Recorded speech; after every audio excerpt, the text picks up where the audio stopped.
Papa Dudut. May mga bagay tayong hinihiling na minsan ay maipagkakait sa atin. Pero kahit na ganoon ay nasa mga kamay pa rin natin. Kung paano natin patatakbuhin ang ating buhay base sa mga biyaya at suliraning ibinibigay sa atin ng may kapal. Ako po si Honey, 40 years old at isang housewife. 15 years na akong kasal sa asawa kong si William. 22 years old ako noong naging boyfriend ko siya samantalang siya naman ay 27 years old. Nakilala ko si William sa pamamagitan ng pinsan ko, dati silang magkaklase sa kolehiyo, na naging magkaibigan matapos silang makapagtapos. Inireto ako ng pinsan ko kay William at sinubukan niya akong ligawan noon ng ilang buwan. Dahil maganda ang personality nito, ay umaapaw ang kabaitan ni William, Papa Dudut. Kaya naman masasabi ko na napaka-swerte ko. Sinagot ko siya at tumagal ang relasyon namin ng 3 taon bago kami nagpakasal. Naging maganda, Papa Dudut, ang buhay mag-asawa namin ni William. Pareho naming inaalagaan ang isa't isa, kung ano ang pagsasakripisyo at pagmamahal na ibinibigay ng isa sa amin ay ibinabalik namin ito ng buo at sobra pa. Yun ang naging dahilan kung bakit naging maayos ang samahan namin ng 15 taon. Pero sa kasamaang palad ng kagustuhan naming bumuo ng isang pamilya ay nahirapan kaming tuparin. Hindi kasi kami makabuo-buo. Ilang beses kaming sumubok na magkaanak pero lagi kaming bigo, Papa Dudut. Dumaan ang mga taon, sa ika-10 anibersaryo namin ni William bilang mag-asawa, ay nag-decide kaming tumigil na sa pag-expect at tinanggap na lamang namin ang kapalaran namin na hindi na kami magkakaanak pa, Papa Dudut.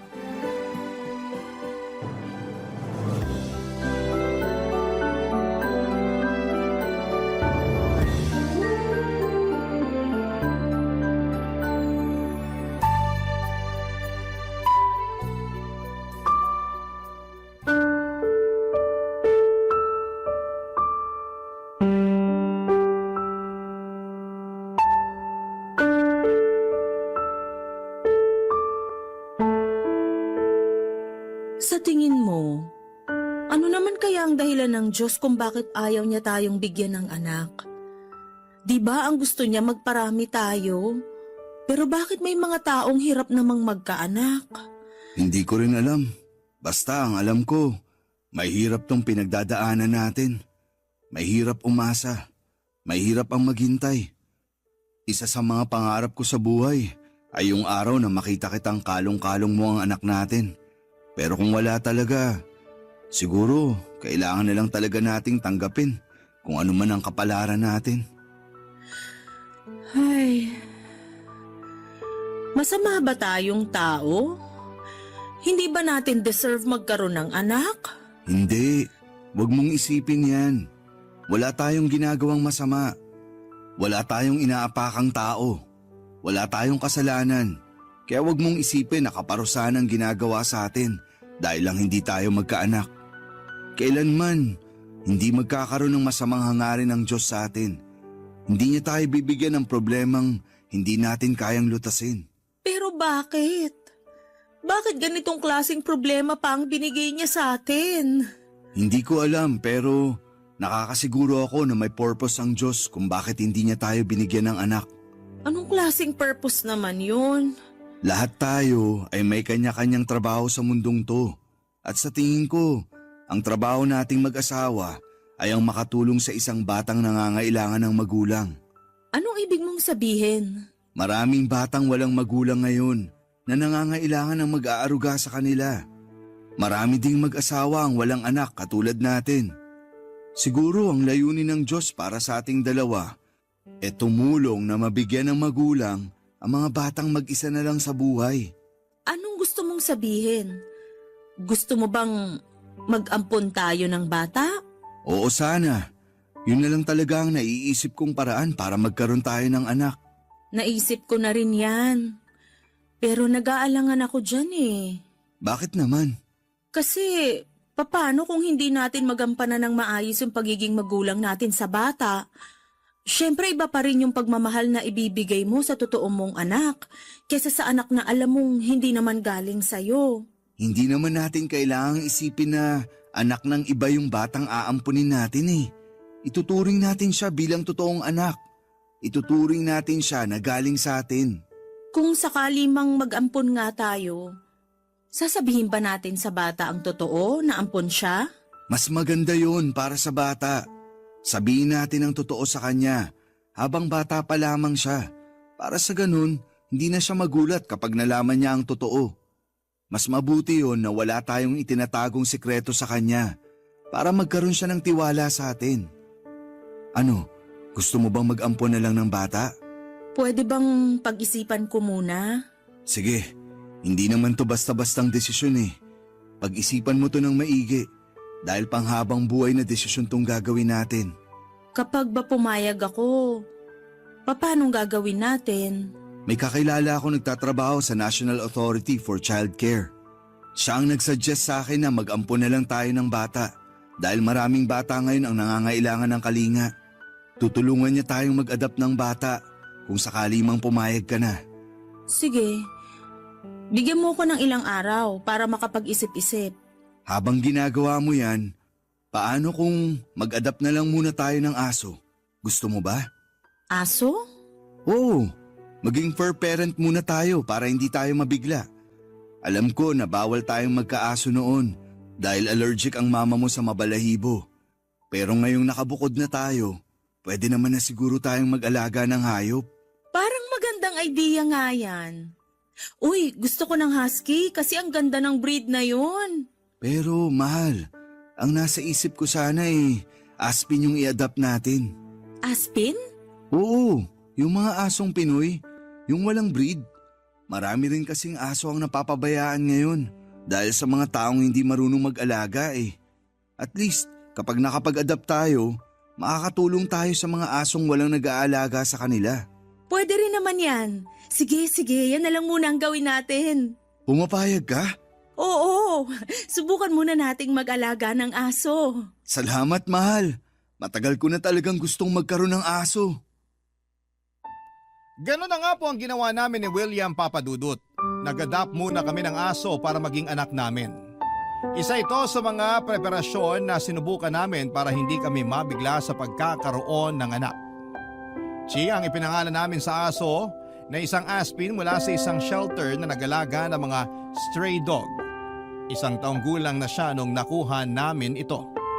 Magandang aso si Chi Papadudut. Puti ang kulay nito na may kaunting caramel spots sa batok papunta sa magkabilang tenga. Sobrang cute ni Chi kahit na wala siyang breed. Binaby namin siya at itinuring na parang tunay na anak. Ginastosan namin siya mula sa dog food, grooming, maging laruan at damit ay meron siya. Hindi lang aso para sa amin si Chi kundi parang tao na rin ang naging turing namin sa kanya. Isa sa mga pinakamasayang tao na siguro si William nung dumating sa buhay namin si Chi. Dahil sa kanya ay naramdaman namin ang pagiging buo ng pamilya namin. Lumipas ang mahigit 1 taon ay naisip ko noon na kaya ko nang mag-alaga.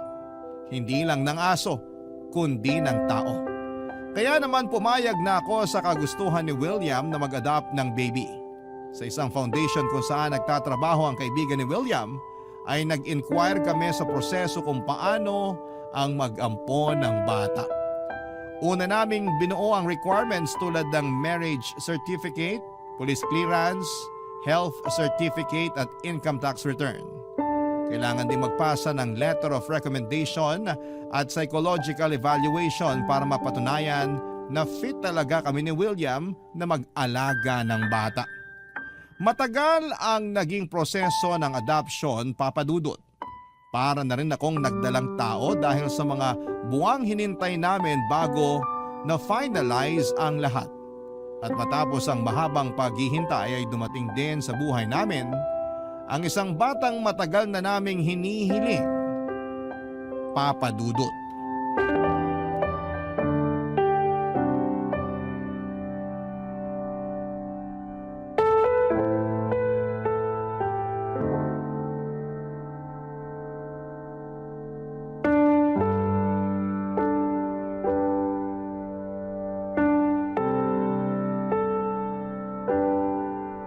Tingnan mo, oh.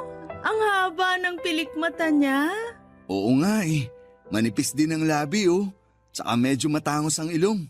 Sigurado akong pogi ito kapag lumaki. Katulad ng tatay? Oo naman. San ba siya magmamana kundi sa akin? Ay, sinong mag-aakalang sa wakas magkakaroon din pala tayo ng anak? Sabi nga nila, in God's time. At ito na yun.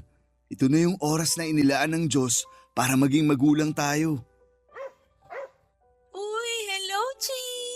Excited ka na rin bang makita tong kapatid mo? Halika rito. Buhatin din kita para hindi ka magselos. Ayan oh, may kapatid ka na, Chi. Meet baby Liam. Oh, huwag masyadong excited. Antayin muna nating lumaki si baby bago maglaro, ha? Oh, sige na, doon ka na muna. Paano pala yung sinasabi nilang home visit? Akala ko ba tapos na yon? May mga social worker pa rin na bibisita sa bahay natin para i-check yung status natin kasama yung bata. Kung tama yung pagkakaalala ko, tatagal ata yun ng 6 months. So sa susunod na 6 na buwan, oobserbahan tayo ng mga social worker? Oo, ganun na nga. Kailangan nilang masigurado na safe yung bata sa atin. Tapos kapag pumasa tayo, kapag nasiguro nila na kaya nating bigyan ng maayos na buhay si baby, saka na nila ifa-finalize lahat. Dadaan siya sa korte para maging legal na nating anak si Liam. Ang haba naman pala talaga ng proseso ng pag-aampon. Mas maganda na yun para masigurado. Para na rin hindi tayo magkaroon ng problema sa hinaharap. Ang kailangan lang nating gawin ay patunayan na deserving tayo na maging magulang ni Liam. Tsaka may notes din pala sila tungkol dito sa bahay, di ba? Ah, oo. Kailangan daw maging childproof tong bahay para sa safety ni baby. So kailangan nating mag-ayos para maging child-friendly dito sa bahay. Ako nang bahala dyan. Pinaghandaan ko talaga yan. Ako rin. Excited na akong ayusin yung kwarto ng anak natin. Sabay natin ayusin tong bahay para sa bagong pamilya natin. Salamat, mahal. Kahit natagalan tayong makabuo ng pamilya, hindi ka nawala ng pag-asa. Sabi nga nila, di ba? Na kapag gusto, maraming paraan. Sandali, diyan ka lang. Pipicturan kita. O sige, ito ang magiging first picture namin ni Baby Liam. Ready? 1, 2, 3, smile! Ayan! Mag-selfie ka rin para may family photo tayo. Sandali, isama natin si Chi para kompleto tayo. Halika rito para kasama ka sa family picture. Ang bigat mo na. Okay, ready na? 1, 2, 3, smile! Patingin nga! Eto, Ang cute! Send mo sa akin yan para mapaprint ko. Ipapa-frame ko yan. Oh, umiiyak ka ba? hindi. Tears of joy lang to. Ngayon ko lang napagtanto na natupad ko na yung pinapangarap ko na makita kang bitbit yung anak natin. Ito na siguro yung pinakamasayang araw sa buhay ko. Ako rin.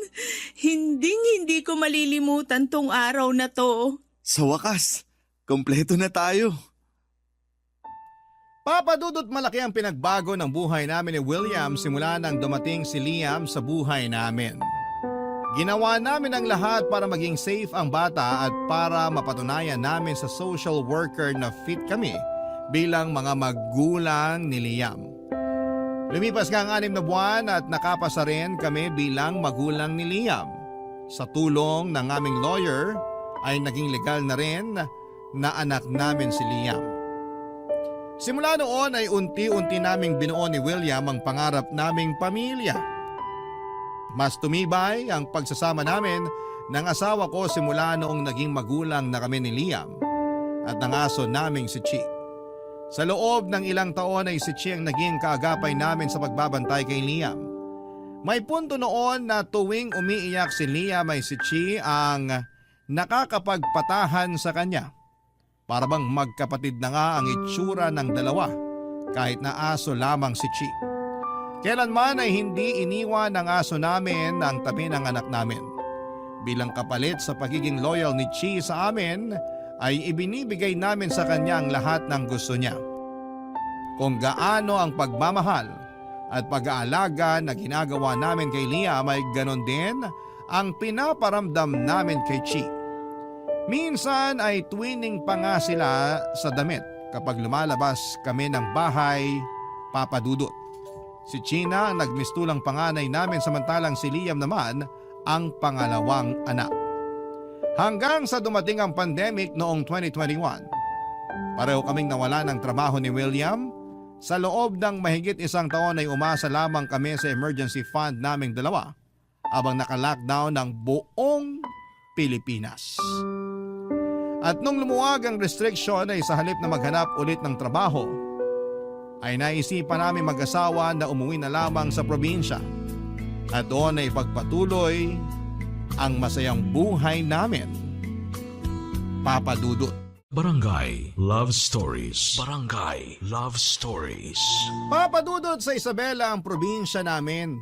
Doon ako lumaki kasama ang 2 kong kapatid. Noong namatay ang mga magulang namin ay nahati ang kanilang ari-arian sa aming 3. Sa akin napunta ang family house namin samantalang naghati naman ang 2 ko pang kapatid sa sakahan na pagmamay-ari ng pamilya namin. Habang bubuo ako ng pamilya noon sa Maynila ay iniwan ko muna sa pangangalaga ng kapatid kong si Kuya Nestor ang family house namin. Simula noon na siya na ang tumira doon kasama ang sarili nitong pamilya. Samantalang isa ko pang kapatid ay ibinenta ang lupang nakapangalan sa kanya para gamitin ang pera sa pag-abroad nito. Papadudot ang buhay nila Kuya Nestor ay malayong malayo sa buhay naming mag-asawa. May 9 silang anak at tanging si Kuya lamang ang nagtatrabaho sa kanilang pamilya bilang construction worker. Isang kahig isang tuka na maituturing ang kanilang buhay. May pagkakataon noon na sa akin umuutang si Kuya Nestor at bilang wala naman akong pinagkakagastosan noon ay pinapahiram ko sila ng pera hanggang sa nagpatong-patong na lamang ang utang nila sa akin. Ako rin ang nagpaaral sa pangalawa nilang anak na hindi rin nakapagtapos dahil mas pinili nitong sumama sa barkada. Nung umuwi kami sa Isabela ay masaya kaming sinalubong ng pamilya ni Kuya Nestor. Pero ang tuwang nararamdaman nila ay napalitan ng pag-aalinlangan. Noong nalaman nila ang balitang doon na kami titira ng sarili kong pamilya, Papa Dudut.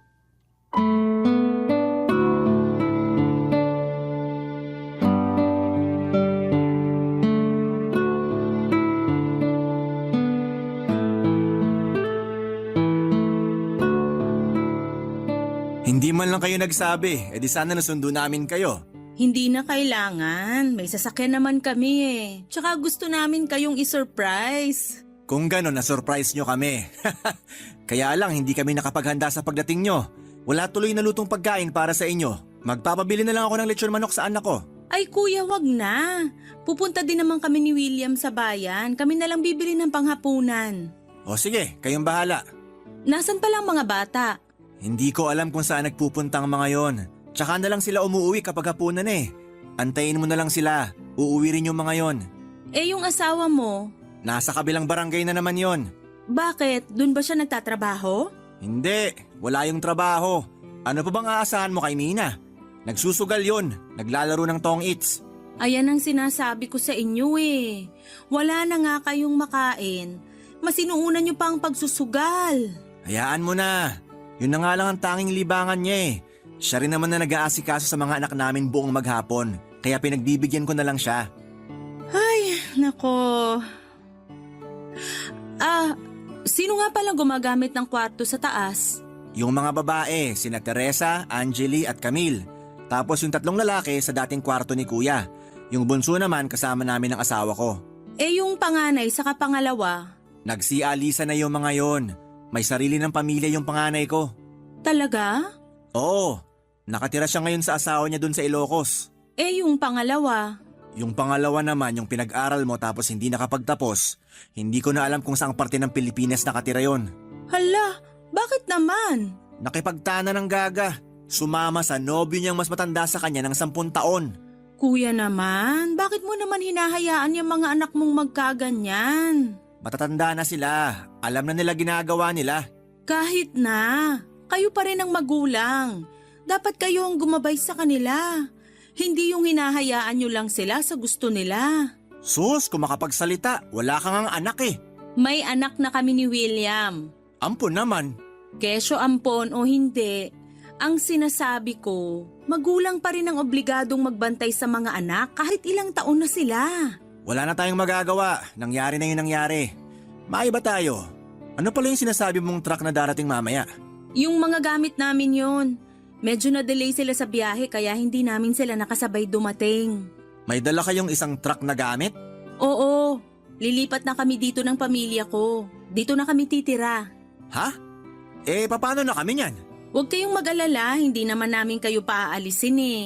Malaki naman tong bahay kaya magkakasya naman siguro tayo lahat dito. Siguraduhin mo lang ha? Wala kaming ibang malilipatan yan. Oo, huwag kang mag-alala. Bakit nyo naman naisipang lumipat dito? Hindi ba mas magandang buhay sa Maynila? Wala na kaming trabaho dun eh. Naisip namin na dito na tumira at magpatayo na lang ng negosyo. Mas tahimik dito, tsaka mas maganda ang buhay kesa dun sa Maynila. Kung sa bagay, O siya, sige. Aalis na muna kami ni William. Mag-grocery lang kami. Kami na bahala sa hapunan natin mamaya. o sige, mag-ingat kayo.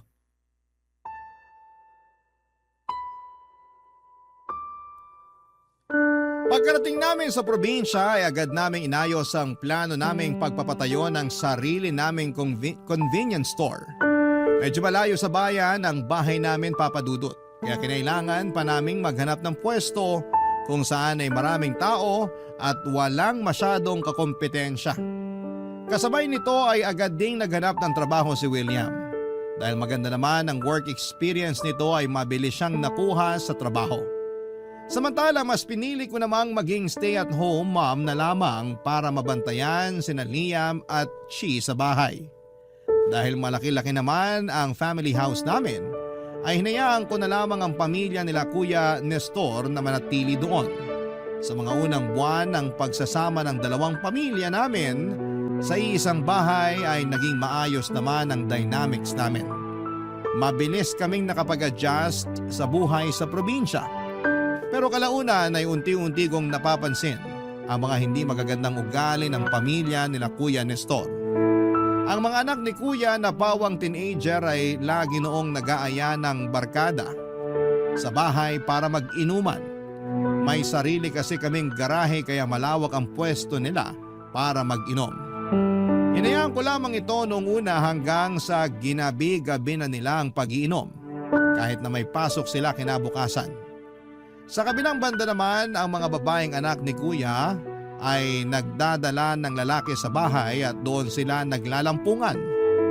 Hindi ito nakikita ng mga magulang nila dahil nasa trabaho si Kuya Nestor samantalang laging nasa sugala naman ang asawa nito. Hindi ko na noon natiis ang mga nakikita ko kaya kinausap ko ang kapatid ko tungkol sa mga ginagawa ng mga anak nila, Papa Dudut.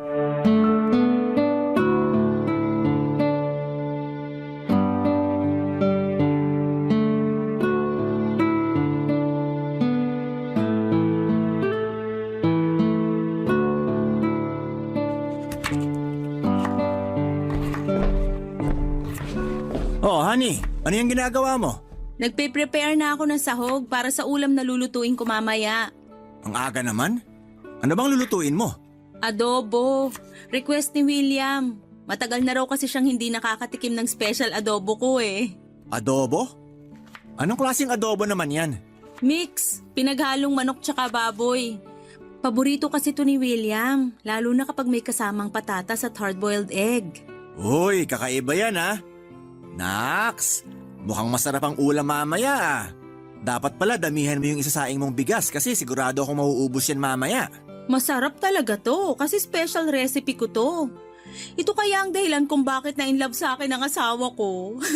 Pwede ka ba magtabi niyan para mamaya? Para mamaya? Bakit? Sinong ipagtatabi mo? Magiinuman kasi rito mamaya yung mga barkada ni Arnold eh. Wala silang pulutan. Mukhang madami naman yung lulutuin mo eh kaya ipagtabi mo na lang sila. Madami to kasi madami tayong kakain. Pati ba naman pulutan nila poproblemahin ko pa? Konti lang naman eh. Na-budget ko na to para sa ating lahat kaya sakto lang tong lulutuin ko. Paano yan? Wala silang pupulutanin mamaya. Aba, hindi ko na problema yon. May pang-inom sila tapos wala silang pambili ng pulutan? Hindi ka na naawa sa mga bata. Ay, hindi ako maaawa sa mga ganyang bagay. Nadadamay na sila sa mga ulam na niluluto ko at sapat na yun. Pati ba naman pulutan sa akin iaasa? Sa susunod, wag silang mag-inom kung wala silang pambili ng pulutan nila. Di wag ka na magtabi. Ang dami mo namang sinabi. Nakikisuyo lang naman ako eh. Kasi naman, bakit mo hinahayaan yung mga anak mo na araw-araw nagiinom? Hindi yan maganda sa kalusugan. Mga binata ng mga anak ko. Natural magiinom at magbabarkada yung mga yan.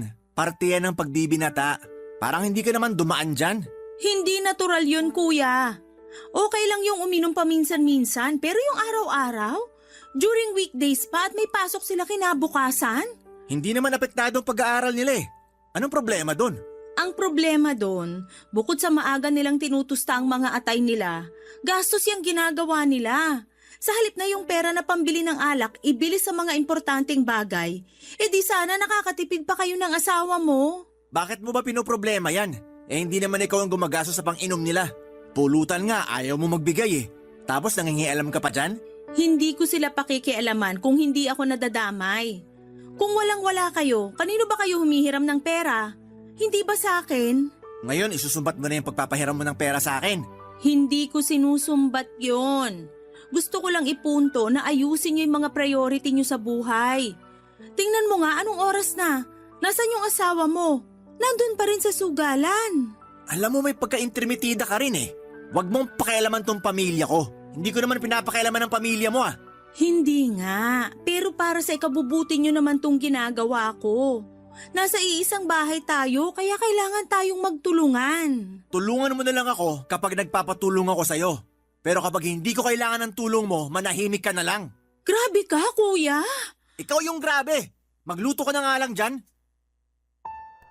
Papadudot, nakakalungkot na minasama ni Kuya Nestor ang pagbibigay payo ko sa kanya.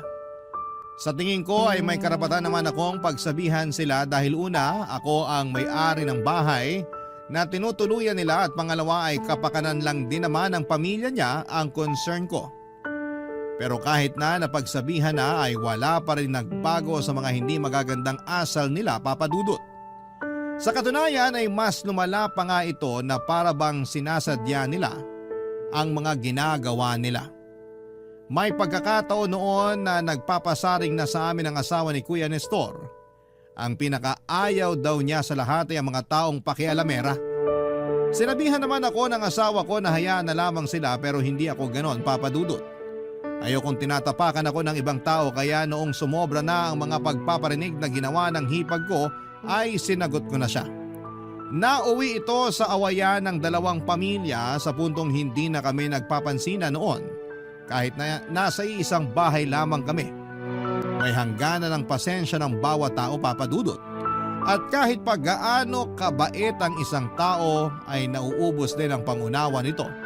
At gano'n na nga ang nangyari sa akin.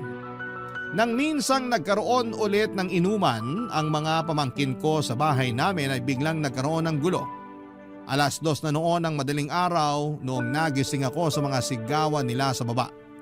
Nang tignan ko kung saan nanggagaling ang komosyon ay nagulat ako noong nakipagbatuhan na ng gamit ang isa sa mga anak ni Kuya Nestor. Sinubukan ko silang awatin at muntik na rin akong madisgrasya noong isang malaking bato ang lumipad papunta sa direksyon ko. Mabilis naman akong nakailag pero natamaan ang sasakyan namin. Nagalit si William sa mga nangyari at sila naman ni Kuya Nestor ang nagkaalitan. Matapos nitong kampihan ng kanyang mga anak. Sa huli ako na mismo ang nag-decide na paalisin na ang pamilya ni Kuya Nestor sa pamamahay namin dahil sa mga gulong ginagawa nila ng mga panahong yon, Papadudot. Barangay Love Stories. Barangay Love Stories.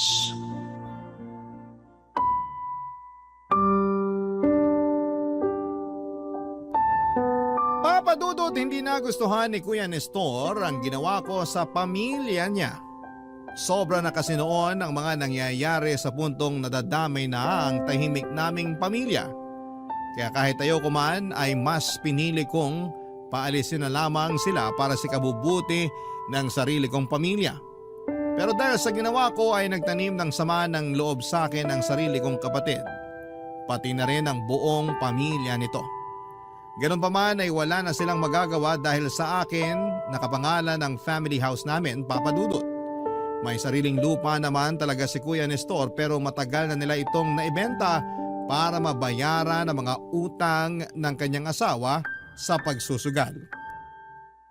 Pagkatapos nilang umalis sa bahay ay nangupahan sila malapit sa construction site kung saan nagtatrabaho si Kuya. Minsan tuwing nalalasing ang kapatid ko ay nagpupunta siya sa bahay para magwala. Kapag nangyayari yon, ay agad akong tumatawag ng barangay para hindi na mag-escalate pa ang gulo. Natatakot din kasi ako para sa kapakanan ng anak ko na noon ay bata pa. Hindi nga nagtagal ay tumigil din naman si Kuya Nestor sa panggugulo niya sa amin. Pero kahit na ganoon ay hindi natigil ang mga pasaring na ginagawa nila sa social media. Pinapalabas nila na wala akong awa at kaya ko raw tinalikuran ang sarili kong kadugo. Hinayaan na lang namin ni William yon dahil alam naman ng lahat ang ugali ng kanilang pamilya. Dumaan ang ilang buwan ay bumalik sa tahimik ang buhay namin ng pamilya namin.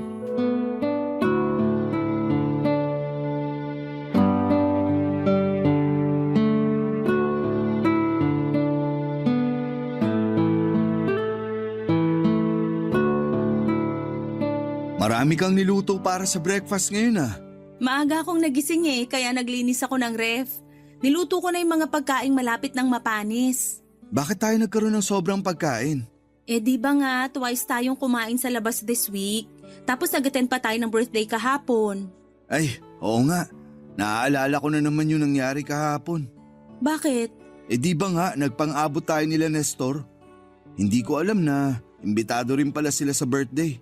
Kababata kasi namin yung naghanda kaya malamang imbitado kaming dalawa. Pero hayaan mo na yun. Ang mahalaga wala namang masamang nangyari. Anong wala? Todo nga kung magparinig yung asawa niya kahapon. Hindi naman ako apektado doon. Tsaka alam naman ang lahat yung nangyari kaya hindi niya tayo masisira sa mga parinig niya. Kung sa bagay nga naman. Pero nakapag-usap kayo ng kapatid mo, di ba? Oo, kinamusta ko siya. Ano namang sinabi? Wala naman. Okay lang naman daw sila. May trabaho na yung asawa niya tapos nasa construction pa rin daw siya. Kahit papano, nakakasurvive naman daw sila sa pang-araw-araw nila. Hindi na ba siya galit sa'yo? Siguro may konting tampo pa rin. Pero hindi ko naman ramdam na galit pa rin siya sa akin. Mabuti naman kung ganun. Yung store pala, kumusta na? Nakahanap ka na ba ng dagdag na bantay doon? Oo, nagsimula na siya kahapon. Bale, 3 na sila lahat doon. Dadaan ako mamaya sa store pagkatapos ng trabaho ko para ma-check ko sila. Nga pala, lalabas kami mamaya nila Liam. Papagupitan ko yung buhok niya tapos ipapasyal ko na rin sila ni Chi sa playground pagkatapos. O sige, kailangan mo ba yung sasakyan para iwan ko na lang? Hindi, wag na. Gamitin mo na lang. Magko-commute na lang kami mamaya. Okay, sige. Teka, nasan pala si Chi? Hindi ko pa yun nakikita. Nandyan lang siguro yan. Baka nasa likod, naglalaro na naman. Chi!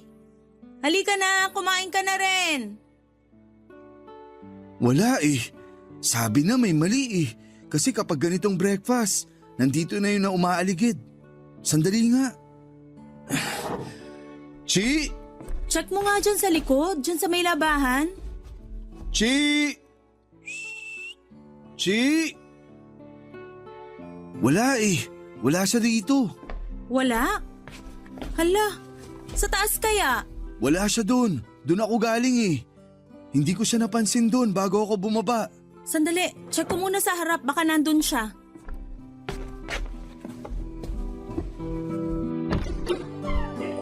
Chi! Oh my gosh! William, bukas yung gate! Ha? Hindi mo ba sinara? Hindi pa naman ako lumalabas eh. Nandyan pa nga yung mga basura na ilalabas ko sana mamaya. Baka naman hindi mo na isara kagabi. Hindi, sinara ko yung gate kagabi. Yun yung last na ginawa ko bago ko umakyat para matulog. Bakit bukas yung gate? Naku, baka nakalabas na yun. Halika, hanapin natin. May mga nanguhuli pa naman dito ng mga asong gala kasi may city ordinance na bawal ang mga galang aso. Ako na lang maghahanap sa kanya. Dito ka na lang. Baka biglang magising si Liam, wala siyang kasama. O sige, itanong mo yung mga kapitbahay natin kung napansin ba nila si Chi. Baka nandyan lang siya, nakikipaglaro sa ibang aso. Okay, sige. Papa Dudut, wala pa pong CCTV noon sa bahay namin kaya hindi namin alam kung paano at bakit nakabukas ang gate ng bahay ng araw na yon. Ang CCTV naman sa kalye namin ay hindi gumagana kaya nahirapan talaga kaming hanapin ang aso naming si Chi. Nilibot na rin namin noon ang buong bayan pati na rin ang mga karatig lugar nito. Pero hindi talaga namin nakita ang alaga namin at ni isa sa mga kapitbahay namin ay walang nakapansin sa paglabas ni Chi. Halos hindi ako makatulog noon sa sobrang pag-aalala. Lagi kong iniisip kung nakakain pa ba si Chi, kung may maayos ba itong tinutulugan o kung may buhay pa ba ito. Papadudod parang anak na ang turing namin ni William sa asong yon. Kaya naman labis ang lungkot na nararamdaman namin. Noong lumipas sa mga araw ay hindi pa rin namin siya nahanap. Nagpaskil na kami noon ng missing picture nito sa bawat barangay sa lugar namin. Araw-araw din kaming nagpo-post noon sa Facebook kung may nakakita ba sa kanya. Sa sobrang desperado namin ay willing pa kaming magbigay noon ng pabuya sa kung sino man ang makapagbabalik sa amin kay Chi. Pero sa kasamaang palad ay hindi namin muling nakita pa si Chi.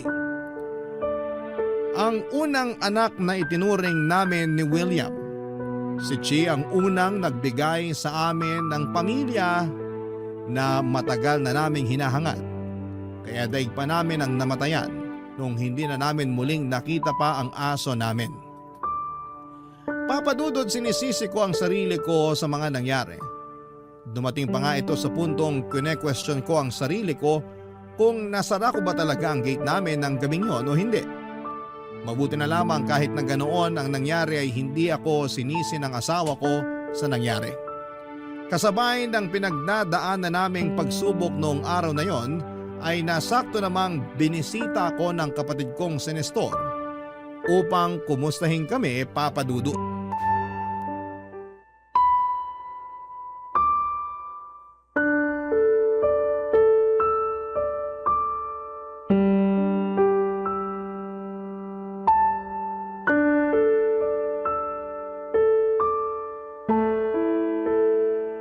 Mahal, bitawan mo muna yung cellphone mo para makakain ka na. Sandali, chinecheck ko lang kung may nag-message sa akin sa Facebook. Baka kasi may nakakita na kay Chi. Hindi na natin makikita pa si Chi. Huwag ka namang sumuko agad. Matalinong aso si Chi. Alam niya kung saan siya uuwi. Ilang araw na ang lumipas. Hindi na babalik ang aso natin, honey. Kasalanan ko to eh. Huwag mong sisihin ang sarili mo.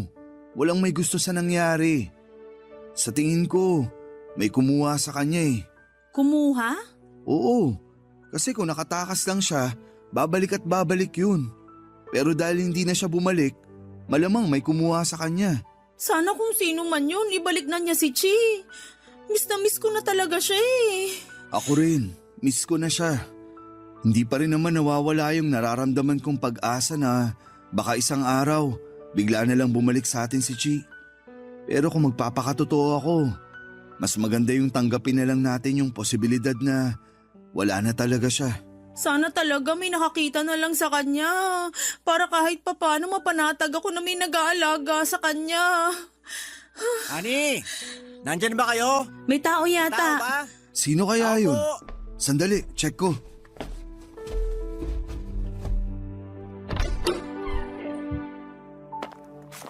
Bayaw, nandyan ba si Honey? Nestor, ikaw pala. Oo, nandito siya. Bakit? Anong kailangan mo? May ibibigay lang akong ulam. Birthday ng anak ko Napadaming niluto namin kaya naisipan ko na bigyan kayo ng pagkain. Talaga ba? Sige, halika. Pumasok ka. Salamat.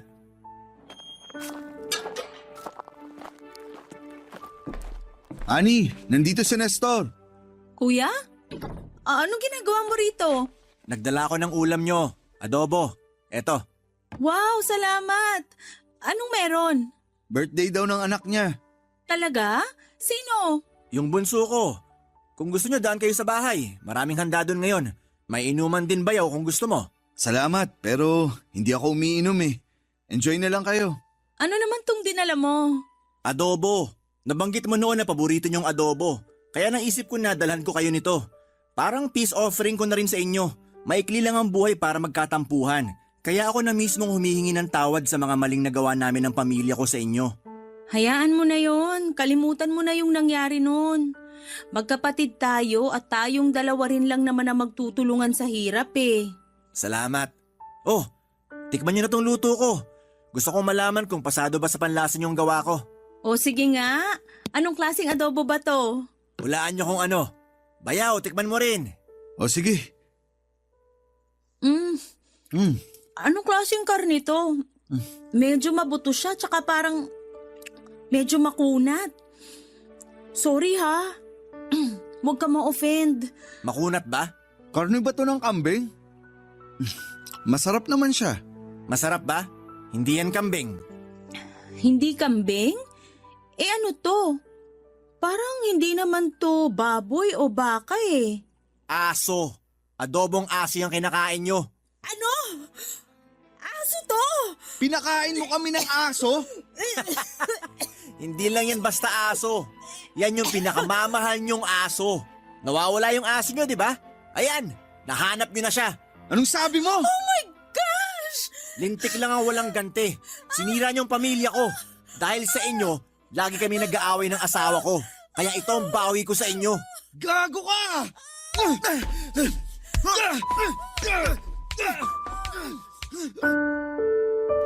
Nauwi sa pisikalan sinang William at Nestor ng araw na yon, Papa Dudut. Kinailangan ko pang magpatulong sa mga kapitbahay namin para maawat ang pag-aaway ng dalawa. Sobrang nasaktan ako sa mga nalaman ko, Papa Dudut. Ang aso na inalagaan at minahal naming parang tunay na anak ay ginawa lang siyang pulutan ng kapatid ko para paghigantihan kaming mag-asawa. Ang malala ay ipinakain pa nito sa amin. Agad-agad naming ipinahuli si Kuya Nestor sa mga pulis at nagsampa kami ng reklamo sa kanya dahil alam namin ni William na meron ng Animal Welfare Act ngayon o ang pagbabawal sa pagpatay at pagmamaltrato ng mga hayop. Isang malaking krimen ang ginawa ni Kuya na pagpatay at pagluto ng aso. Nakulong si Kuya at saka siya pinagmulta. Ilang buwan matapos siyang madakip ay nabalitaan na lang naming nagkasakit pala siya sa kulungan na siyang naging sanhi ng kanyang pagkamatay. Hindi ko ninais na mangyari yon kay Kuya pero siguro ay karma na rin mismo ang gumawa ng paraan para maningil sa kasalanang kanyang ginawa. Papadudod para maibsan ang kalungkutan namin ni William sa pagkawala ni Chia ay muli kaming nag-adopt ng aso sa isang shelter. 2 aso ang kinuha namin na siyang nagsilbing bagong kapatid ng anak naming si Liam. Pagkatapos nito ay lumipat kami ng tirahan matapos ang nangyari para makalayo na kami sa pamilya ni Kuya Nestor. Ibinenta namin ang family house na nakapangalan sa akin at nagpatayo kami ng bago. Ngayon ay maayos at tahimik na ulit ang buhay namin, Papa Dudut. Nagsimula na mag-aral si Liam at masaya kami na habang bata pa siya ay nagsisimula na siyang matuto kung paano mahalin at respetuhin ang mga hayop sa kanyang paligid. Ito na po ang katapusan ng kwento ko at sana ay magsilbing aral sa bawat nakikinig ang nangyari sa aking kuya. Maraming salamat po sa inyo, ang inyong forever kapuso at kabarangay, Honey. Dear Papa Dudut, lahat daw tayo ay pwedeng magkamali at dahil walang perpektong tao, dapat daw na palagi tayong marunong magpatawad. Pero hindi lahat ng kasalanan o pagkukulang ay madaling kalimutan. Lalo na kung nag-iwan ito ng malalim na sugat sa mga puso natin. Magandang tanghali po sa inyong lahat at sa lahat ng kabarangay natin na nakikinig ngayon. Itago niyo na lamang po ako sa pangalang Elaine, 27 years old at nagtatrabaho sa isang insurance company dito sa Mandaluyong. Matagal na akong listener ng Barangay LS 97.1 at halos araw-araw ako nakatutok talaga at nakikinig sa inyo lalo na sa ganitong katanghalian. Kaya naman kayo rin po talagang naisip ko na kwentuhan at hinga ng payo tungkol sa bagay na gumugulo sa isipan ko. Lumaki nga pala ako sa isang simple pero hindi ko masasabing tahimik na pamumuhay. Kasama ko ang mga magulang ko sa bahay namin at madalas ko silang naririnig o nakikita na nag-aaway. Marami silang mga bagay na pinag-aawayan pero pinakamadalas ay ang pambababae ng tatay ko, Papa Dudut.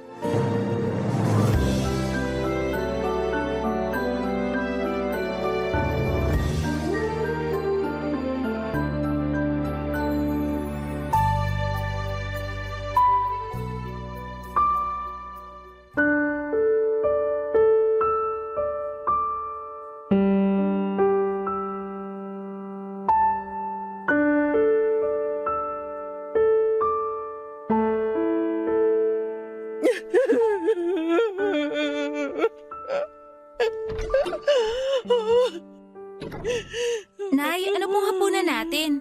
Nagugutom na po kasi ako, tsaka... Nay? Umiiyak po ba kayo? Nay, ano po nangyari? Bakit po kayo umiiyak? Elaine! Ang tatay mo! Wala na siya! Umalis na siya! Iniwan niya na tayo! Ano pong ibig niyong sabihin na iniwan niya na tayo? Umalis siya kanina at dinala niya na mga gamit niya. Ha? Pero bakit po yung ginawa ni tatay? Dahil ang sabi niya, buntis na raw ang kabit niya at kailangan niya ng panagutan yung babae na yon. May kabit na naman po si tatay? Oo, Elaine. Matagal ko nang alam yon at hindi ko lang sinabi sa'yo kasi ayokong masira ang atensyon mo sa pag-aaral. Matagal nang gustong makipaghiwalay sa akin ang tatay mo pero nakiusap lang ako sa kanya na huwag niya tayong iwanan. Na okay lang sa akin kahit may kabit siya.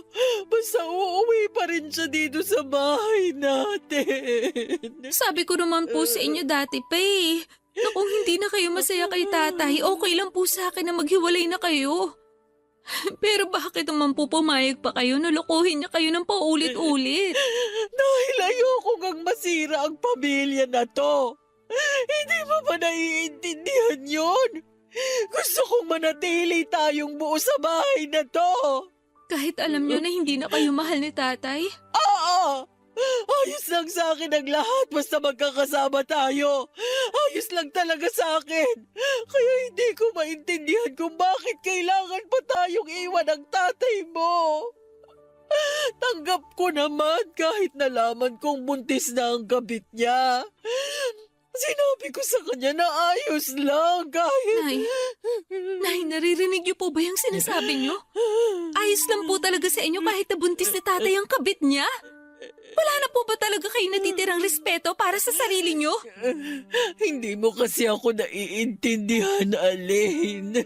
Nay, mahal ko rin naman po si tatay. Pero hindi na po talaga tama ang ginagawa niya sa inyo.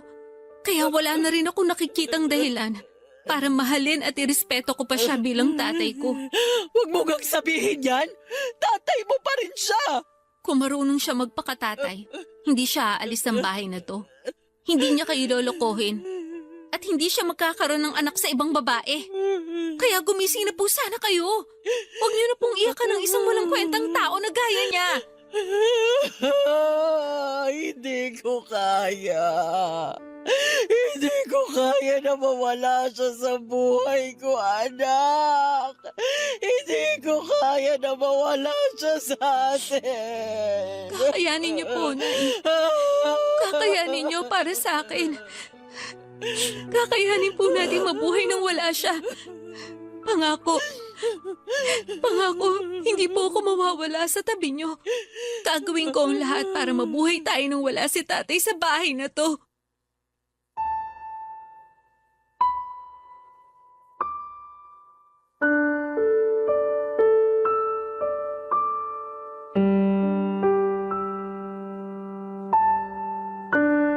Papadudot, hindi yun ang unang beses na ng babae si tatay, pero yun ang unang beses na iniwan niya kami para sa ibang babae.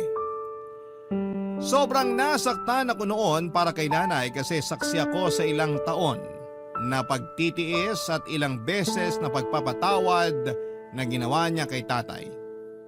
Bata pa lamang ako ay naririnig ko ng ilang beses nang nahuli ni nanay ang mga kalokohan ni tatay, Papadudot, pero pinapatawad niya pa rin ito. Ang sabi niya pa noon ay ginagawa niya yon para sa akin kasi ayaw niyang lumaki ako sa isang wasak na pamilya. Mula nang umalis si tatay sa bahay namin ay hindi na siya muling bumalik pa. Minsan nga ay uuwi ako sa bahay namin nang wala pa si nanay, tapos ay malalaman ko na lamang na pinuntahan pala niya si tatay at pinakiusapan niyang umuwi na ng bahay namin. Grabe, yung lungkot at sakit na nararamdaman ko noon para kay nanay. Dahil ilang beses ko siyang nakikitang umiiyak at tinatanong ang sarili niya kung saan ba siya nagkulang bilang asawa ng tatay ko. Pero sinabi ko kay nanay na hindi namin kailangan na ipilit ang mga sarili namin kay tatay. Kung ayaw na niya talaga sa amin ay kakayanin namin na mabuhay nang wala siya. Doon ako nagsimula na maging working student. Pinilit kong igapang ang pag-aaral ko at ilang pangangailangan sa bahay. Kaya lang ay nagkasakit naman si nanay at kinailangan namin ng pera dahil na-confine siya sa ospital. Labag man sa loob ko.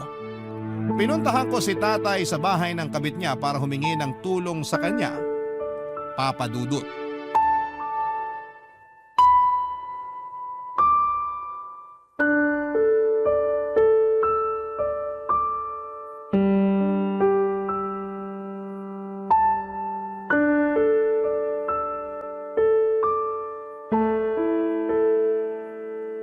Tao po. Tao po. Tay, nandito po ba kayo? Tao po. Oh, Aline, anong ginagawa mo dito? Tay, gusto ko po kasi kayo makausap. Paano mo nalaman kung saan ako nakatira? Nakita ko po sa maliit na notebook ni nanay na palagi niyang dala kapag umaalis siya ng bahay. Bakit ka ba nandito? Kailangan ko po kayo makausap, Tay. Umalis ka na, dahil wala naman tayong dapat pag-usapan. Kailangan ko po ng tulong niyo, Tay. Nasa ospital po si nanay at kailangan na maoperahan siya agad. Hindi ako doktor, kaya bakit ako pinuntahan mo? Dahil kailangan ko po ng pera at hihingi po sana ako ng tulong sa inyo. Pasensya na pero wala akong pera, kaya makakaalis ka na. Tay, nakikiusap ako. Huwag niyo muna akong pagsaraduhan ng pinto. Sinabi ko na nga na wala akong mapapala sa akin, di ba? Kaya umalis ka na, Aline! Tay, hindi ko naman po talaga gustong pumunta dito sa bahay niyo eh. Ayun naman pala eh! Bakit ayaw mo pang umalis? Baka maabutan ka pa ng... Ano? Nang kabit mo? Umalis ka na! Hindi talaga kita matutulungan dahil marami rin kaming gastusin dito sa bahay. Tay, nakikiusap po ako. Wala na po kasi talaga akong ibang malapitan. Pero wala nga akong kahit na anong tulong na maibibigay sa'yo. Buntis sa kinakasama ko. Kaya gipit din kami sa pera ngayon. Gipit? Talaga? O sadyang wala ka na lang talagang pakialam kay nanay? Tay, baka nakakalimutan niyo na mag-asawa pa rin kayo ni nanay. Nag-usap na kami ng nanay mo. At alam niyang wala na akong responsibilidad sa kanya dahil tapos na ang lahat sa aming dalawa. Kasama po ba ako sa sinasabi niyong responsibilidad? Kahit hanggang ngayon at kahit kailan, hindi na magbabago na anak mo pa rin ako. Bakit hindi kayo makasagot? Kasi nahihiya kayong aminin na tinalikuran niyo na pati ang pagiging tatay niyo sa akin. Tay, hindi naman po talaga ako pumunta dito bilang anak niyo. Dahil mula nung umalis kayo sa bahay, tinanggap ko nang wala na akong tatay. Pumunta ako dito bilang anak ni nanay na humihingi ng tulong para sa kanya. Pero mukhang wala rin talaga ako mapapala dito dahil napakatigas ng puso niyo. Mali pala. Wala pala talaga kayong puso. Umalis ka na. Dahil ayoko maabutan ka pa rito na kinakasama ko. At baka makasama pa sa pagbubuntis niya kapag nakita ka niya. Buti pa sa pinagbubuntis ng kabit niyo, concerned kayo. Pero sa akin na anak niyo kay nanay, wala talaga kayong pakialam. Dahil alam kong kaya mo na ang sarili mo. Kakayanin ko kasi wala na talaga akong tatay. Kakayanin namin ni nanay na wala ka na sa buhay namin. At tandaan niyo, ito ang kahuli-hulihang pagkakataon na ituturing ko kayong tatay ko.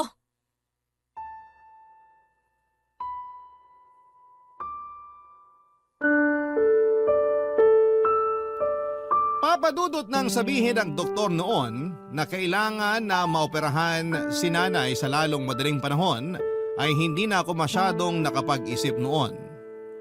Pumunta na kaagad ako kay tatay para humingi ng tulong para sa kanya. Alam ko kung saan siya nakatira noon kasama ang kabit niya dahil nakita ko na nakasulat yon sa maliit na notebook ni nanay noon. Naisip ko na kahit papaano ay magiging concerned pa rin si tatay kay nanay dahil mag-asawa pa rin sila sa papel. Ilang taon din silang nagsama at minahal siya ng sobra ng nanay ko. Kahit na iniwan na niya kami, alam ko na hindi niya hahayaan na may masamang mangyari kay nanay.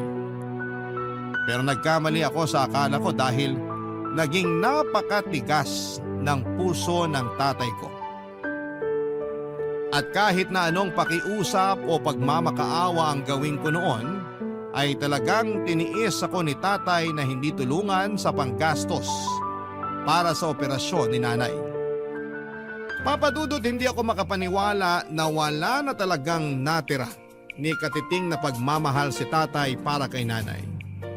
Mabuti na lamang at nahingan ko ng tulong noon ang isa kong kaklase at pinahiram niya ako ng pera para sa operasyon ng nanay ko ng mga panahong kailangan namin ng tulong. Papadudot. Barangay Love Stories. Barangay Love Stories. Papadudot yung araw na humingi ako ng tulong kay tatay para kay nanay ay ang araw na kailanman ay hindi ko makakalimutan sa tanang buhay ko. Sa ilang taon na pagsasama ng mga magulang ko noon ay walang ibang ginawa si nanay kung hindi ang mahalin si tatay. Kahit nagtatrabaho si tatay ay tumatanggap pa rin ng labada noon si nanay para may ambag siya sa panggastos sa bahay. Hindi rin kasi buo ang ibinibigay ni tatay na sahod noon kay nanay. Nasa kalahati lang o minsan nga ay mas maliit pa doon. Palaging sinasabi ni tatay na marami silang ginagastos sa trabaho o binabayaran na utang. Ayun pala ginagastos niya yon sa kabit niyang ibinahay niya, Papadudot. At pagkatapos niya akong hindi tulungan na maoperahan si nanay ay tinatako na talaga sa isipan ko na patay na ang tatay ko. Naging maayos naman si nanay pagkatapos ng kanyang operasyon at mula noon ay naging mas porsigido ako sa pagtatrabaho at pag-aaral. Dahil hindi ko na pinayagan si nanay na tumanggap ng labada, nagdagdag ako ng oras sa part-time job ko para mapagkasya ang sinasahod ko sa lahat ng mga gastusin namin. Pilit kong pinagkakasya ang oras ko sa trabaho, pag-aaral at konting pahinga, Papadudot.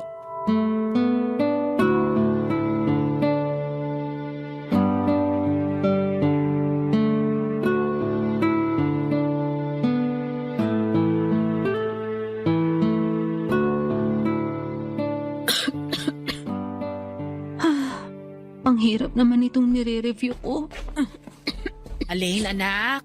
O Nay, bakit gising pa po kayo? Mag-aalas 2 na po na madaling araw ah. Hindi rin kasi ako makatulog, saka naririnig ko na rin kasi ang pag-ubo mo. Nagising po ba kayo dahil sa pag-ubo ko? Pasensya na po kayo kasi hindi ko rin po talaga mapigilan eh. Ayos lang. Hindi lang din naman talaga ako makatulog. Eto ginawang kita ng kalamansi juice. Naku, salamat po. At yan po talaga ang kailangan ko. Sakto kasi dito niyo pa tinimpla sa paboritong tasa ko. Siyempre naman, alam ko na itong tasa rin ang gusto mong palaging iniinuman. Pero bakit ba hindi ka na lang muna magpahinga? Ilang araw ka na ring puyat at inuubo. Hindi po pwede kasi maaga rin po ang exam ko mamaya. Hindi ka na ba talaga matutulog? May oras pa naman po ako para umidlip. Kasi malapit na rin po ako matapos dito sa nire-review ko. Ang sarap po nitong kalamansi juice na ginawa niyo. Naku, mabuti naman at nagustuhan mo. Kasi alam ko na makakatulong din yan para hindi na masyadong mangati ang lalamunan mo. Malaking tulong po talaga to. Salamat po. Medyo gagabahin nga po pala ako ng uwi mamaya. Kasi magdadagdag po ako ng oras dun sa part-time job ko. Bakit naman magdadagdag ka pa ng oras sa trabaho? Nagpaalam po kasi yung isang katrabaho ko na hindi siya makakapasok mamaya dahil masama yung pakiramdam niya. Ako na po nag-volunteer na saluhin yung shift niya. Masama din naman ang pakiramdam mo, kaya dapat hindi mo na ginawa yun. Konting pahinga lang naman po ang kailangan ko pagkatapos ng klase ko. At saka, bayaran na rin po kasi ng bills natin para sa tubig at kuryente. Kaya kailangan ko rin po talaga magdagdag ng oras sa trabaho. Pasensya ka na anak ha. Wala na akong naitutulong halos dito sa bahay. Ano po ba yung sinasabi niyo, Nay? Halos wala na nga po akong ibang ginagawa dito sa bahay kundi mag-aral at magpahinga. Dahil lahat ng gawaing bahay inaasikaso niyo na po. Ayun lang naman kasi ang pwede kong gawin. Kasi ayaw mo na akong payagan na tumanggap ng labada. Kasi po baka makasama pa sa katawan niyo. Di naman ako magpapakapagod sa paglalaba, Alin. Kaya ko pang tumanggap ng labada para kahit papaano. Nay, pinag-usapan na po natin to, di ba? Oo na. Ang gusto ko po, nandito lang kayo palagi sa bahay. At kung kikilos man kayo, yung mga gawain lang dito sa bahay. Ayoko na po na masyado niyong pinapagod ang sarili niyo. Pero nahihiya na kasi ako sa iyo, anak. Tignan mo nga ang sarili mo, Ang payat-payat mo na kasi palagi kang pagod at puyat sa trabaho at sa pag-aaral mo. Nag-diet lang po talaga ako, Nay. Hindi po to dahil sa pagod o puyat. Kaya wag po kayo masyado mag-alala sa akin. May konting ubo lang po ako ngayon pero ayos lang po talaga ako. Alam ko naman po na hindi talaga madali ang sitwasyon natin ngayon. Wag po kayong mag-alala. Gagawin ko po talaga ang lahat para makatapos ako sa pag-aaral. At mas magiging maayos ang buhay natin. Papadudot ginawa ni nanay ang lahat para makatulong sa akin. Nung una nga ay ayaw niya pang pumayag nang sabihin ko sa kanya na huminto na siya sa pagtanggap ng mga labada. Ayaw niya raw kasi na maging pabigat sa akin. Sinabi ko kay nanay na kahit kailan ay hindi siya naging o magiging pabigat sa akin. Kaya sa huli pumayag na rin siya sa pakiusap ko na hindi na tumanggap ng labada. Pero kahit na hindi na tumatanggap si nanay ng labada ay grabe naman ang pag-aasikaso na ginagawa niya sa akin noon. Kapag nasa bahay ako ay sinisigurado ni nanay na may maihahanda siyang pagkain para sa akin. Inaasikaso niya rin ang mga gamit o uniform ko na para sa school o sa trabaho.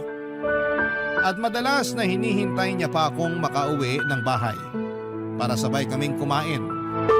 Mga simpleng bagay na ginagawa niya pero sobrang na-appreciate ko talaga, Papa Dudut. Kaya naman para sa kanya din talaga lahat ng pagsusumikap ko noon na makatapos ng pag-aaral ko, Papa Dudut.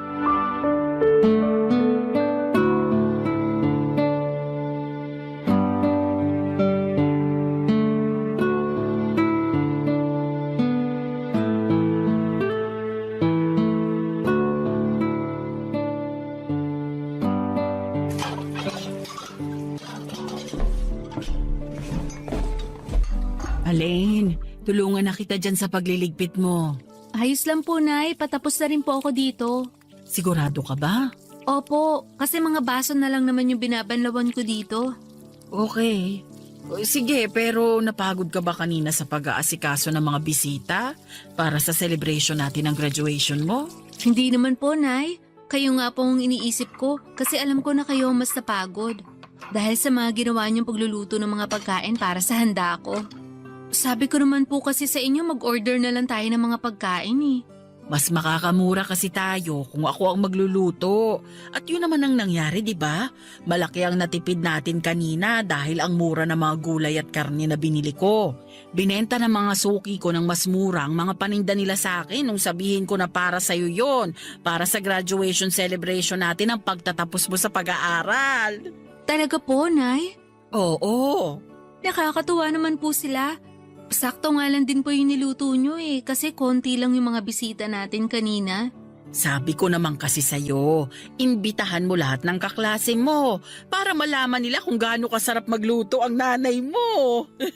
Alam naman na po yun ng mga kaklase ko kasi madalas nyo akong pinapabaunan ng pagkain para sa lunch ko. At saka, busy rin po yung mga yon kasi may celebration din ngayon sa mga bahay nila. Pero thank you po kasi ang aga nyo pong nagising kanina para mamalengke at mag-asikaso ng mga lulutuin. Wala yun anak, hindi rin naman ako masyadong napagod. Sigurado po ba kayo? Parang narinig ko po kasi kanina na sinabi nyo kay Ninang na medyo sumasakit ang balakang nyo. Anak, hindi naman yun dahil sa ginawa kong pagluluto sa buong umaga. Sadyang tumatanda na rin talaga ang nanay mo, kaya may mga ganito na akong pananakit ng katawan na nararamdaman. Kaya nga po ayoko na masyado kayo nagpapakapagod dito sa bahay. Kapag talaga yumaman tayo, ikukuha ko na kayo ng kasambahay. Ay nako, ayan naman ang hindi ko papayagan na gawin mo.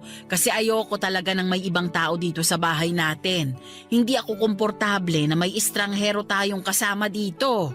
Para mas mapagaan naman ang kasambahay ang mga gawain nyo dito. Ay hindi ka rin sigurado doon anak, kasi baka mamaya wala pang masyadong alam na gawaing bahay ang makukuha mo. Saka hindi tayo sigurado at baka ipahamak pa tayo niyan. Alam mo naman ang panahon ngayon, nagkalat ang mga mapagpanggap at masasamang tao. Ang dami kayang nababalita sa TV at radyo ngayon na mga kasambahay mismo nila ang nagnanakaw o gumagawa ng masama sa mga amo nila. Siyempre hindi po kukuha ng hindi mapagkakatiwalaan ng kasambahay. Ano naman ang magiging basihan mo dyan, Aber? Yung mukha nila. Yung mga dokumento na pwede at madali lang gawa ng pekeng kopya. Basta anak, ayoko ng kasambahay o kahit na sinong hindi natin kilala na makakasama dito sa bahay. Sige po, Nay, kayo po ang masusunod. Kasi kayo pa ang reyna ng bahay na to eh. At sa oras na makahanap ako ng trabaho, ipaparamdam ko naman po sa inyo kung paano mabuhay ng parang isang reyna. Papadudot aaminin ko na noong nag-working student ako ay may mga oras na parang gusto ko nang sumuko.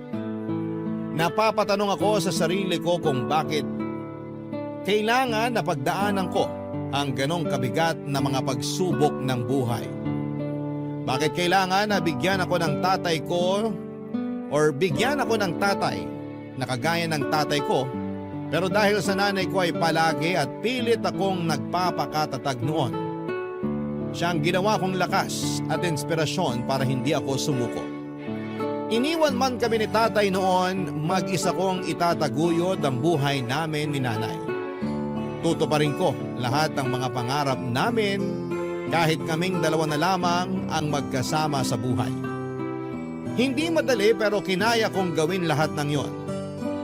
Kinaya ko kasi palaging nasa tabi ko si nanay at pinaparamdam ang kanyang suporta, pag-aalaga at pagmamahal.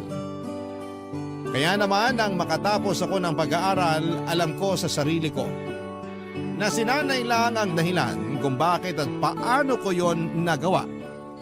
Siya nag-iisang dahilan para pilit kong abutin ang mga pangarap ko noon sa buhay ng mag-isa.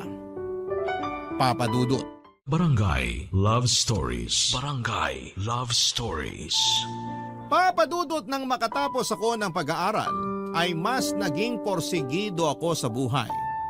Nag-apply kaagad ako, Papa Dudut, ng ibang trabaho at madali naman akong natanggap. Nagpakitang gilas din talaga ako sa trabaho kaya naman mabilis akong na-promote. Unti-unti ay naramdaman kong gumagaan na ang buhay namin ni nanay. Hindi na kami nagigipit sa pera at hindi na rin kami masyadong nagtitipid pagdating sa mga gastusin sa bahay. Madalas na rin kaming kumakain sa labas kahit na walang okasyon noon. Nagawa ko na nga rin noon na iparenovate ang ilang bahagi ng bahay namin. Nakabili ako ng bagong appliances at furnitures tapos ay naipapasyal ko pa si nanay sa iba't ibang lugar sa Pilipinas. Palagi ko ring binibigyan ng pera si nanay para panggastos niya sa sarili niya. Pero dahil hindi naman maluho ang nanay ko ay palagi niya lang ding iniipon ang ibinibigay ko sa kanya. Gusto ko lang din talagang iparamdam kay nanay na malas man siya sa lalaking napangasawa niya, ay suwerte naman siya sa naging anak niya, Papa Dudut.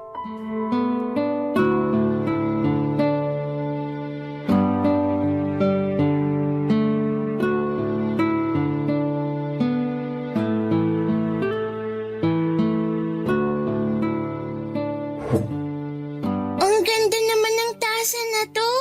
May nakadrawing pa talaga na sunflower sa gitna. Sana meron din akong ganitong tasa. Nay, nasa kusina po ba kayo? Nagugutom na rin po kasi ako kaya... Sino ka? Ay, hello po. Good evening po, Ate Aline. Sino ka at bakit kilala mo ko? Ako po si Abigail. Kapatid niyo po ako. Kapatid? Ano ba yung sinasabi mo? Tsaka ano ba yung ginagawa mo dito sa loob ng bahay namin? At sino nagpapasok sa'yo dito? Abigail, anak? Uy, Alain! Alain, nakauwi ka na pala. Tita, buti po nakauwi na kayo. Sakto, kasi nandito na rin po si Ate Aline. Tay, siya po yung ate ko, di ba po? Yung nasa picture na nakalagay sa wallet niyo po. Yung palagi niyo pong kinukwento na maganda, mabait, at masipag na ate ko. Siya nga, Abigail. Siya ang kapatid mo, si Ate Alain. Sabi na nga ba sa'yo ni? Hello po, Ate Aline. Huwag mo akong tawaging ate, hindi kita kapatid. Alain! Abigail, mabuti pa pumasok ko muna sa loob ng kwarto kung nasaan ang mga gamit natin. Tatawagin ka na lang namin kapag kakain na tayo ng hapunan. Sige po, Tay. Nay, ano pong ginagawa ng mga taong yan dito sa bahay natin? Nakiusap kasi ang tatay mo na kung pwedeng dumito muna sila ni Abigail. Wala na rin kasi silang ibang mapupuntahan dahil pinaalis na sila dun sa apartment kung saan sila dating nakatira. Ilang buwan na rin kasing hindi nagpapadala ng pera ang dating kinakasama niya. Nagtatrabaho na kasi sa Japan. Kaya bumalik siya dito sa bahay natin ngayon? At talagang tinanggap niyo pa talaga siya kasama ang anak niya sa labas? Kapatid mo si Abigail, Alain. Wala akong kapatid kasi matagal na akong walang tatay. Alain! Huwag mong pagtaas na ng boses ang tatay mo. Hindi niyo po ba narinig ang sinabi ko, Nay? Matagal na akong walang tatay.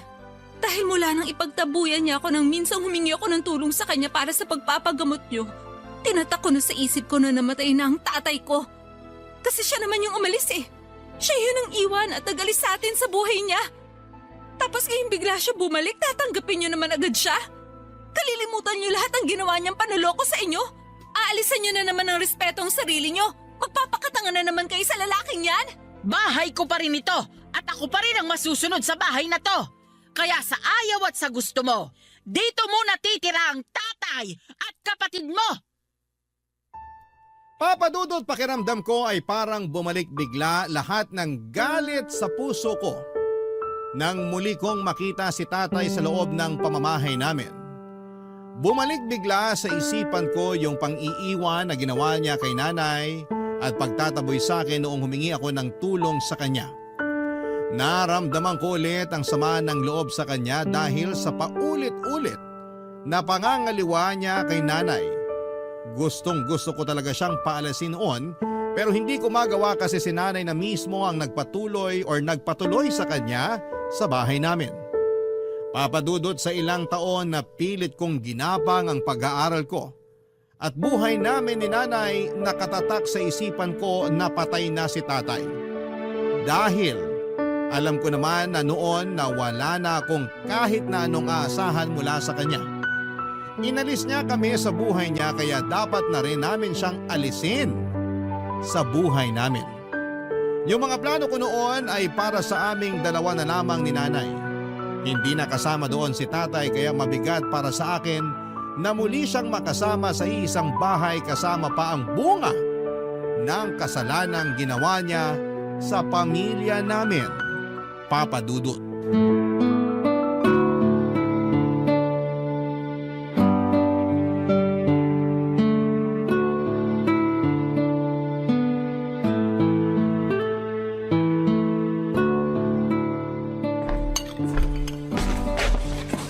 Tita, ano pong ginagawa niyo? Pinagtitimpla ko ng kape ang kapatid mo. Kasi hanggang dito sa bahay, nagtatrabaho pa rin siya kahit araw ng Sabado. Ang sipag nga po magtrabaho ni Ate Alin. Palagi na lang siyang nakaharap sa laptop niya. Pero alam niyo po, ang ganda talaga ng tasa na to. Nagustuhan mo ba yan? Opo, ang cute kasi ng sunflower na nakadrawing dito sa tasa. Paboritong tasa yan ng ate mo. Talaga po? Oo, ito yung madalas na gusto niyang paglagyan ng mga tinitimpla ko sa kanyang inumin. Regalo ko rin sa kanya ito noong 15th birthday niya. At mula noon, ito na yung naging paboritong tasa niya.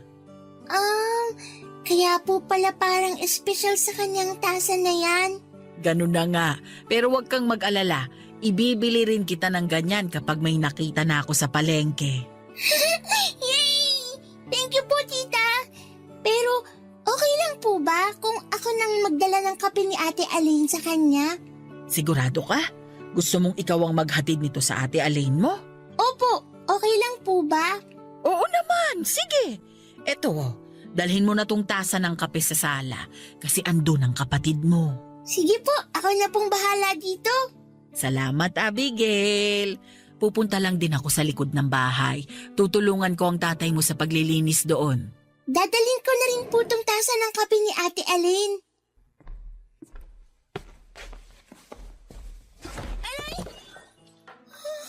Hala, nabitiwan ko yung tasa ng kape ni Ate Alin. Ano yung nabasag? Teka, paboritong tasa ko yan ah! Ate Alin, sorry po.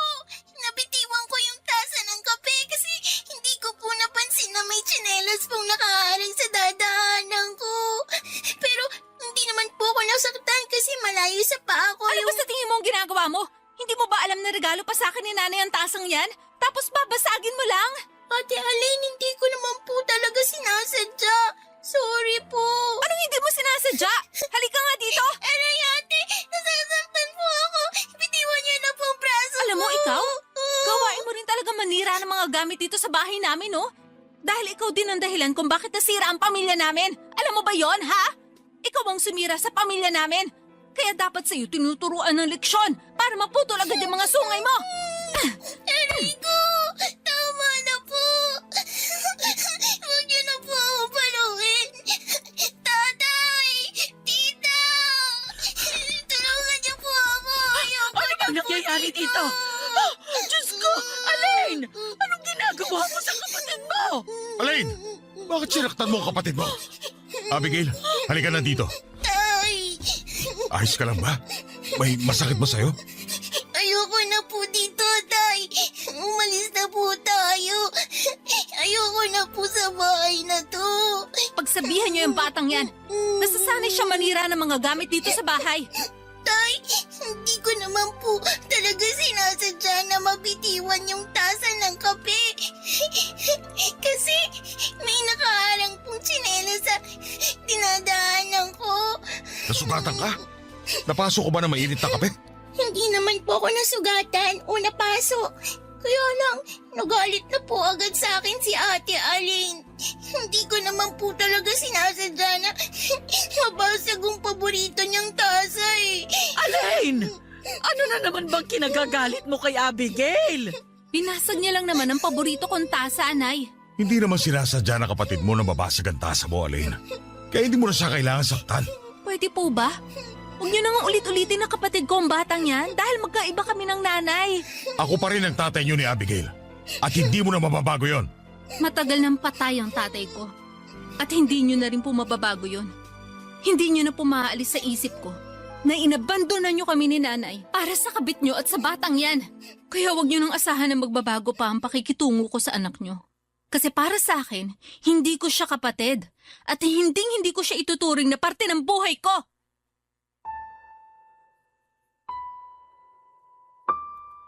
Papa Dudut, tutol talaga ako sa muling pagbabalik ni tatay sa bahay namin tapos ay sinama niya pa ang anak niya sa kabit niya. Wala na akong pakialam kung nakarma na ba talaga siya o pinagsisisihan niya ang naging kasalanan niya. Dahil ilang taon siyang walang naging pakialam sa amin. Kahit sinabi niya na gusto niyang makabawi sa amin o sa akin na anak niya ay hindi na kailangan dahil hindi na maibabalik pa yung panahon na naghirap kami ni nanay ng dahil sa kanya. Matagal na pong patay si tatay para sa akin. Kaya wala na akong balak noon na makipag-ayos pa sa kanya. Maayos na kasi ang buhay namin ni nanay at hindi ko alam kung bakit kailangan niya pang pabalikin si tatay sa buhay namin. Pero kahit magkasama kami sa isang bahay ay hindi ko sila gaanong kinikibo ng anak niya. Walang dahilan para kausapin ko pa sila ng anak niya. Kaya naiinis ako kay nanay kapag nakikita ko na inaasikaso niya ang mga ito. Nung una nga ay pareho pa si tatay at Abigail na nasa bahay lang pero dahil sa pagpaparinig sa mga gastusin sa bahay ay muling nagtrabaho si tatay bilang barker sa malapit na sakayan ng jeep. Napakabigat din ang loob ko noon kay Abigail dahil siya ang bunga ng pagkakasalang nagawa ni tatay kay nanay.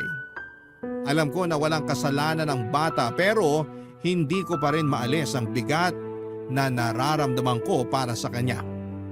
Hanggang ngayon ay nasa bahay pa rin namin sina tatay at Abigail at aaminin ko sa inyo Papa Dudut na hindi pa rin maayos ang pakikitungo ko sa kanila.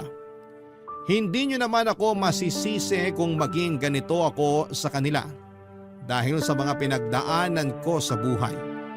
Nakakapagod, magalit, magdabog at magparinig. Pero hindi ko mapigilan ang sarili ko. Hindi ko mapigilan dahil ilang taon akong nahirapan ng dahil sa kapabayaan ni tatay sa amin noon. At sa totoo lang, hindi ko alam kung hanggang kailan ako magiging ganito. Ano bang dapat kong gawin? Dapat na ba akong magpatawad at kalimutan lahat ng kasalanan ni tatay? O dapat na umalis na lamang ako sa bahay namin para mabigyan ko ng peace of mind ang sarili ko? Hanggang dito na lamang po ang sulat ko at umaasa ako na makarinig ako ng payo mula sa inyo at sa mga kabarangay natin. Ang inyong forever kapuso at kabarangay, Alain.